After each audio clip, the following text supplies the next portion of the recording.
I'm here with Sam Rudra Swartz from Integral Yoga. He's also an ordained interfaith minister. Welcome, Rudra, or welcome back, I should say, maybe. Thank you, Kathy. Nice to have you here again. Nice to be here. So we're going to talk about some specific meditation practices from the tradition of what? What tradition are we going to be practicing from? Well, often people will call the Institute and say, I see you offer meditation. What kind of meditation? And, you know, our basic answer for calling us is integral yoga meditation. Now, what does that mean? You know, if you look at the scriptures, like I mentioned, the Yoga Sutras of Patanjali before, if you look at the scriptures, we have the 8-limbed path of yoga, what's called Ashtanga Yoga. Not Ashtanga Yoga where they have Ashtanga Yoga studios, but that name comes from the sutras or the 8-limbed path. And so the last 3 limbs of the 8-limbed path are concentration, meditation, and absorption. That's 6, 7, and 8. And then 1 through 5 are all ways to be prepared for concentrating the mind. Because we say from our teachings that when you can concentrate when you can be in a state of concentration, when you can be very concentrated on one thing, whether it's your breath or mantra, that takes effort. But when that concentration becomes effortless, that's the definition of meditation. That's the way we define meditation. Now, there are all these different paths that will say that they'll name their path after their practice, such as like a mindfulness practice. Mindfulness can be a specific technique that is taught, named mindfulness. Or a Buddhist meditation could be from the teachings of Buddhism, right? And they'll call it Buddhist meditation.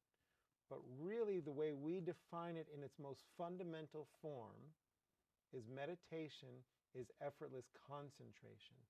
Now when that concentration is just so consistent where the meditator and that which is meditated upon don't feel like there's any difference, that they're all just part of the universal energy, that's the absorption we're talking about.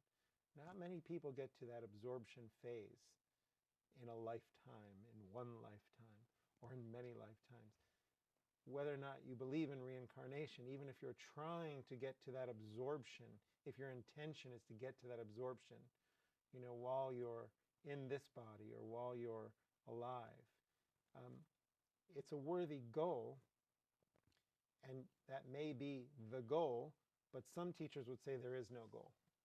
So really, in busy lives, and here where we are in New York City, where there's such an intense energy, with such an intense amount of things going on all the time, and a lot of traffic, and just so many people around, you know, there's so much going on that really if we can focus on that concentration practice and then get those little moments of meditation, then we experience this like silence and what we were talking about before, these little places where we're reacting differently to things, we're calmer, we're responding instead of reacting to situations. And this is where our techniques come in, or our tools that we use for a meditation practice. But sometimes that meditation practice, we're doing all we can just to concentrate. So we use these tools to first get to concentration. And if you learn those other 5 limbs that we talk about that I mentioned, that are talked about in the Yoga Sutras of what a yoga practice is, you know, that's where the breath work comes in, what we call pranayama. You know, actually the 5th step is sense withdrawal. Do you bring the senses in? Or when you start to do these other steps, do the senses start to come in so you can concentrate? Before that is asana, the poses, the stretching. You know, these poses came from these yogis, these saints that were trying to realize God in these caves, and they were meditating for hours on end. And when they came out of these meditation practices, their bodies were, you know, tense and tight. So they started imitating the animals, right? That's why we have a cat pose, you know, or imitating nature. We have a tree pose, you know, a downward dog, an upward dog, you know. And then before that asana, we have ethical rules, you know, and, you know, that's a whole other show. So rather than getting into those, I would just suggest people who are interested look into the millions of commentaries and translations of the Yoga Sutras that are out there, because it is the foundation of a yoga practice and a meditation practice. So what we're going to practice today is going to be some of these different practices, but you did mention the asanas, the yoga poses that we're sort of a lot of people are familiar with from going to yoga classes. What's the relationship between the yoga, what we call yoga, and what sort of the lay people out there in the world we all call yoga, is doing the stretches and the poses that you were referring to? What's the relationship between that and what we're going to be doing in a few minutes? So as I mentioned, if your body is comfortable, if you can quiet the pain and the tension in your body, it's much easier to quiet your mind. If you have a quiet body, you can have a quiet mind. Of course, in modern day, what you see in social media, when people talk about yoga class, there are some very advanced poses, that border on contortionism. And nothing's wrong with that, but I've heard one, I don't even know which teacher said it, but maybe many teachers have said it. Your body is in a pretzel. Big deal. What's your mind doing? Where's your mind? So the real relationship is, and what we stress at Interval Yoga, and a lot of people come to Interval Yoga and say, oh, it's very delicate. It's such a gentle practice. Well, that's what we're looking for, is a very gentle meditative practice. We even say in our classes that our asana practice is a moving meditation. Focus your mind on your body. Maybe while you're in a pose that's supposed to be easy and comfortable, says the Yoga Sutras. Be in an easy, comfortable pose. So your meditation pose, sitting upright with a straight back. If you're in a chair, feet flat on the floor, or if you're sitting like you're sitting in the chair in a very easy, comfortable, cross-legged pose. Some people think you have to be in this lotus pose with both feet on your lap in order to meditate. And I'll tell people in the beginning classes, if you're new, please bring a chair in. Sit with your feet flat on the floor in a chair to start. Yeah. If you're doing an asana practice and your body gets more comfortable to be on the floor, there are benefits to that. But what are we looking for really with the definition of yoga? Yoga's chitta vritti nirodha. When the waves of the mind are quiet, that is union. That is yoga. Right? And so what can we do to quiet the mind? Well, where the asana comes in, it's towards the beginning of these 8 limbs of yoga. So it's more of the gross practices, the physical practices. That 8th step, that absorption that I talk about, that is great, but you really don't know that you've experienced it because it's beyond the mind. It's the most subtle experience anybody can have. It's the most connected to one subtle energy anybody can be. So really we do those other 5 steps, that asana to make the body comfortable, the pranayama where you're working with your breath so you're connected to the prana, which is the life force. Prana is not the breath. I always like to say that the breath is the vehicle for the prana. And we're doing these breathing exercises to move the prana around, to wake it up, and then to bring it back into focus. And now the senses start to withdraw so we can concentrate. And when that concentration becomes effortless, that's how we would define what meditation is. So the way from my personal perspective, if somebody says they have this practice or that practice or this practice, and they say this meditation or that meditation, and they have a name for it, to me that name describes the tools they're using to have that effortless concentration, meditation. I see. So today, what should we practice then? Well, if you'd like, we can start by just setting a good posture. And you mentioned asana. So if you wanted to put your papers down for a moment and just get comfortable within your seat, you might rock back and forth on your seat for a moment. You might even want to lift your arms up to the ceiling, reaching way up high. Just stretch the arms so you're making your body long, lifting your head up high. Yeah, look, you're going to the side. Your body takes you to the side. without even saying I should go to the side. Your body just took you there. The prana took you to the side to do a little side bend here, but lift up. You always want to lift up and over. I got a shoulder problem. We're not going so up. we don't want to. Okay, so that's an important thing to mention for asana asana as far practice. as I can go for as long as I Different can. bodies have different, some days our shoulder Challenges, does hurt. So we don't want to force it. We just take Mhm. it to where it feels good. Mhm.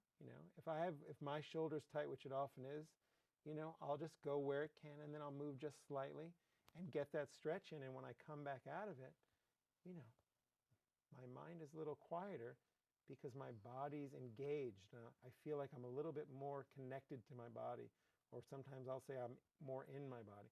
So you did a little stretch. You can lift your head up as tall as can be.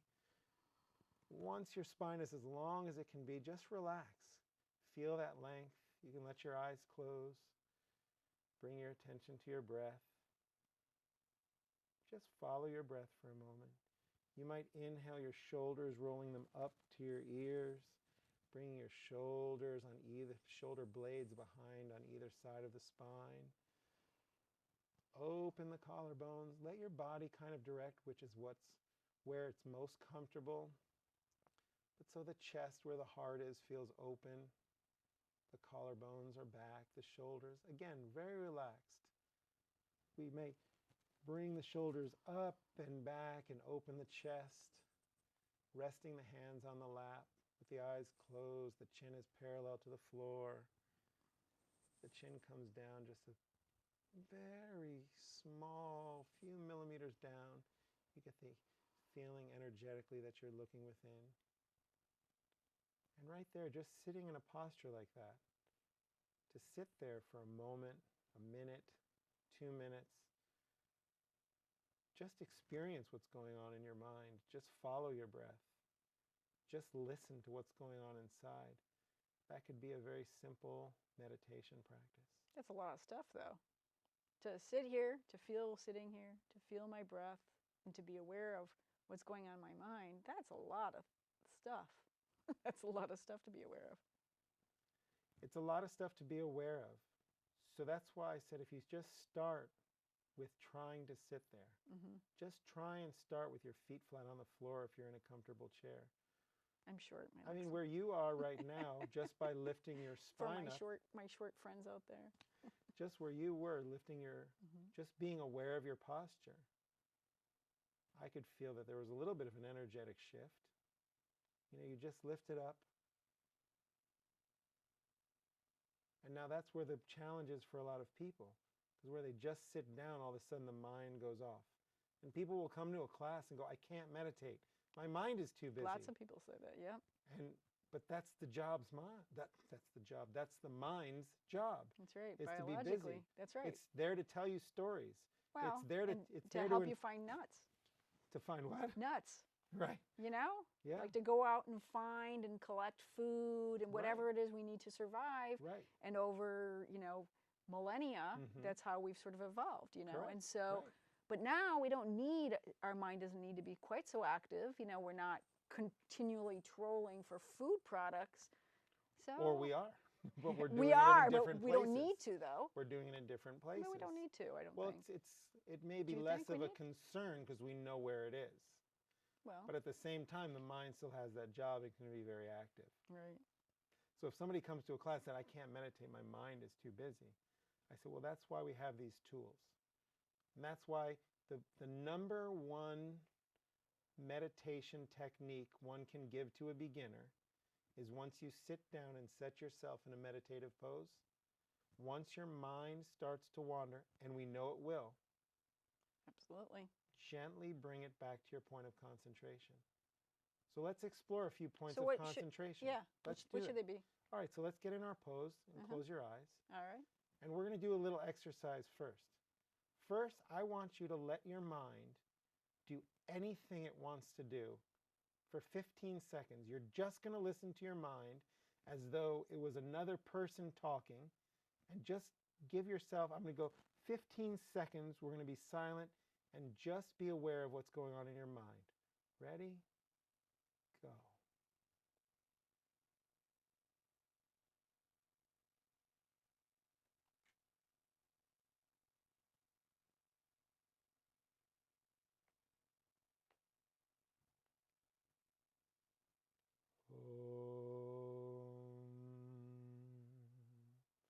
slowly open your eyes. You're aware inside, you directed your attention to your inner being. So when you come out of a meditative pose and you open your eyes, I always suggest you open it slowly first. Maybe look down at the floor and then look around the room and kind of bring yourself back in the room. So pretty long 15 seconds, very short 15 seconds. What was it like? It was a good 15 seconds. That's good. I had a lot of visual things going on, more than normal. I think maybe the lights are sort of really affecting me. But you were more aware of what was going on. With the lights, for sure. Yeah, well, pretty bright lights. Red, red, red. Yeah. Okay, so that's one technique, is just be aware of what's going on. Now, I ended the 15 seconds with an Om. Now, the Yoga Sutras has a definition of what Om is. It says it's the name and the form of the divine. It's the primordial sound of the universe. When I teach to children, we talk about it being the heartbeat of the universe.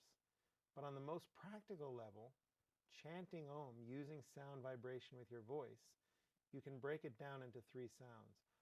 Ah, ooh,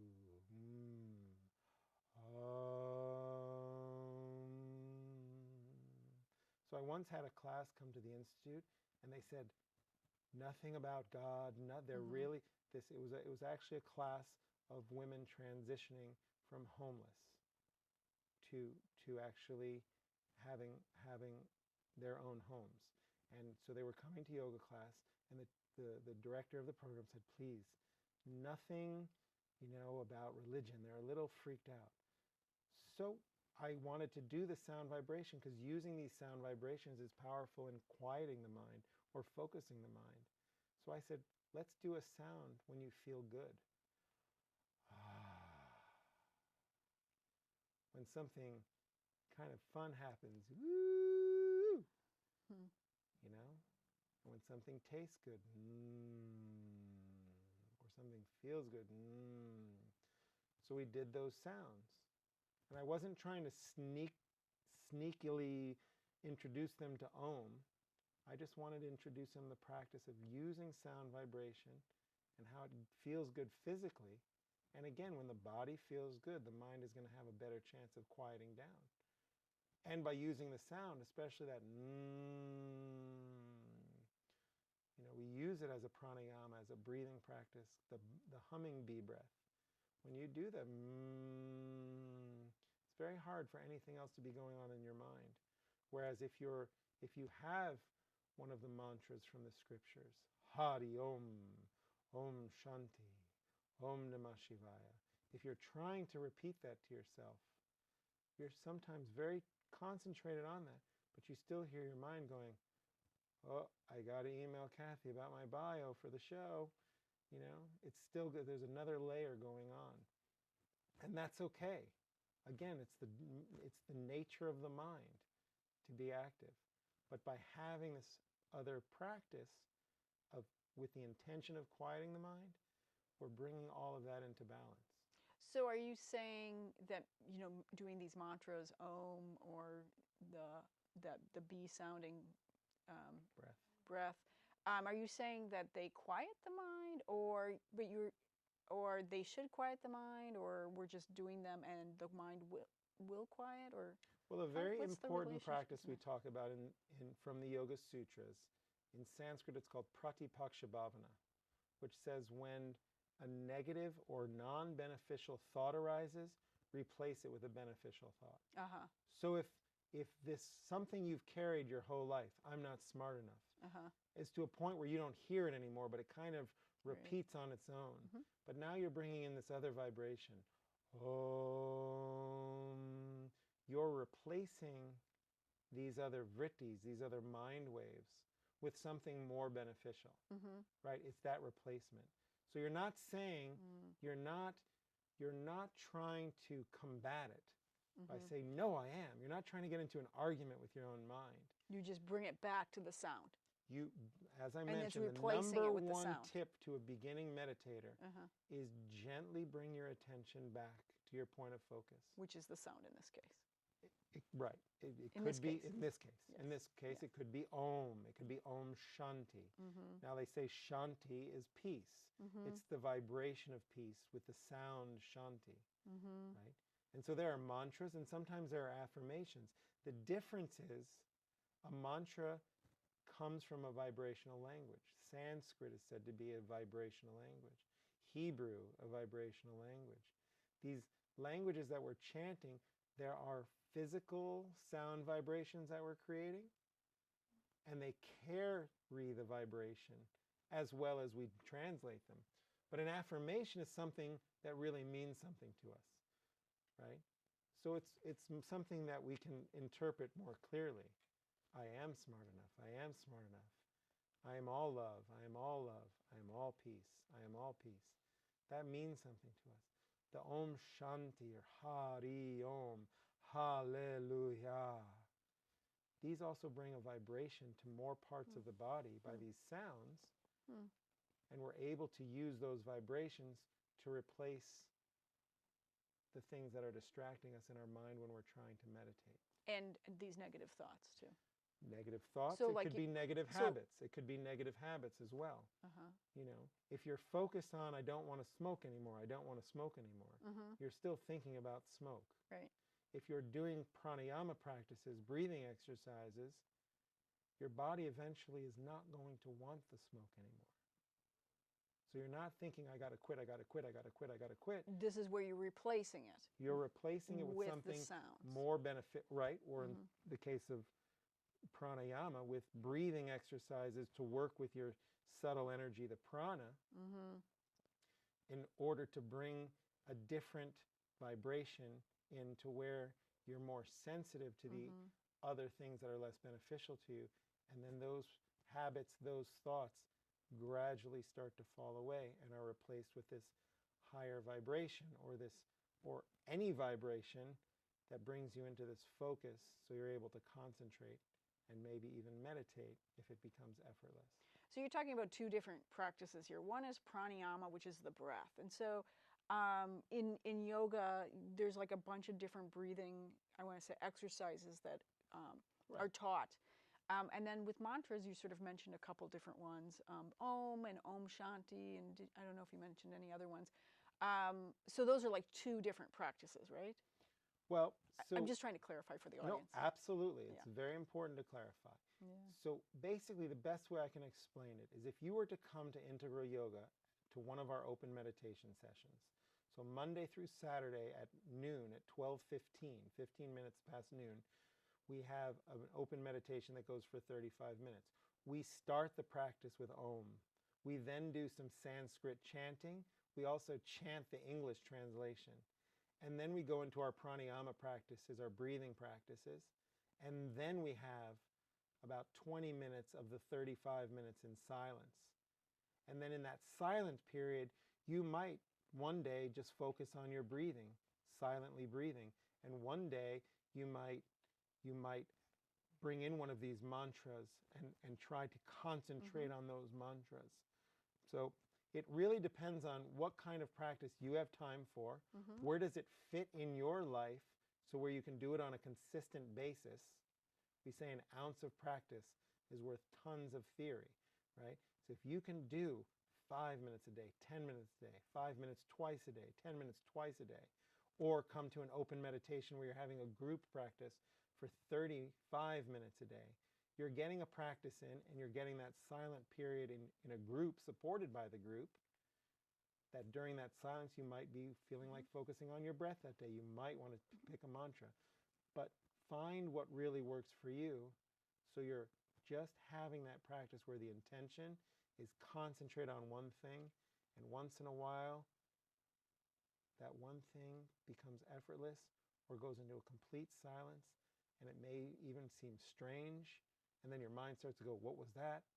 You know, and you have these little moments to capture those moments, lengthen those moments, and then that's where the yoga, the union together feel. So for a beginner, somebody who's never done this before, if you're like in New York City, sure, we can go to Integral Yoga, but if you're not, if you're someplace else, what would you recommend for a beginner, how to start?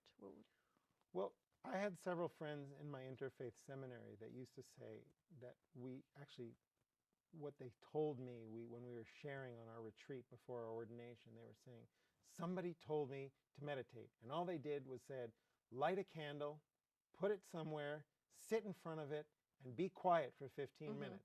That was like the basic instruction. My suggestion, rather than sounding like demanding, do this, my suggestion would be find a place in your home, if you're in your home, that's comfortable, that's clean, that you can go to several times a day, that's your meditation corner. Pick a reasonable goal, 5 minutes twice a day, 5 minutes every day, 10 minutes. Expect some backsliding. Expect you're not going to be able to practice. It's not going to be quiet all those 5 minutes every time. And then if you can introduce yourself to different practices, such as just sitting there, just follow your breath. If your mind starts to talk during those 5 minutes, gently bring your attention back to your breath. If you like chanting, if you like using your voice, use a sound or use Om. Chant Om 3 or 4 times. See if during that short period of time you can repeat Om silently to yourself. Well, let's try that for a minute. Let's just chant, Sure. what, 3 ohms, or what do you think? Yeah, we don't have very much time. I think that's good. How much time do we have? Half a minute. Okay. So let's just do a short 30-second practice. Okay. We'll chant Om 1 time. Okay. And then for 30 seconds, sit in silence and see if you could do just 1 long Om. I'll watch the time. Silently. Silently to yourself. Okay. All right, so get that posture. Lift that spine up tall. Roll the shoulders back. Close the eyes. Close your eyes. Take a deep breath in.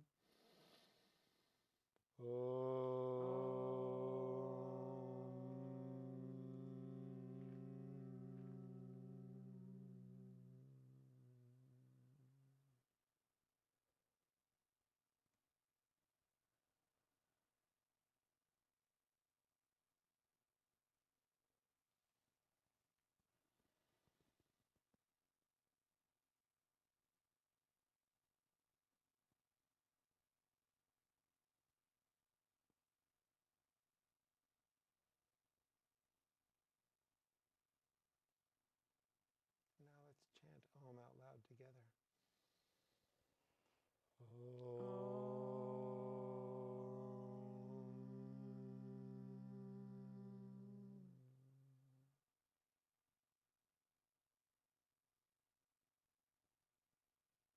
Open our eyes slowly, and that's just a very basic practice that you can employ, and you can try and make it a little longer, or find a class to take and learn some tools and techniques to incorporate during the silent period, or just see, be curious as to what happens for sitting 5 minutes every day, and just start there. And then you might want to journal what happened during that time. So just 5 minutes a day, start there, sit quietly, follow the breath if you want, do a few Oms, and that can be my practice for a good long time. That could be a practice, and I feel that if people just have that short of a practice, they're going to be curious, and then they're going to seek a teacher, seek a practice. Right. So that's all.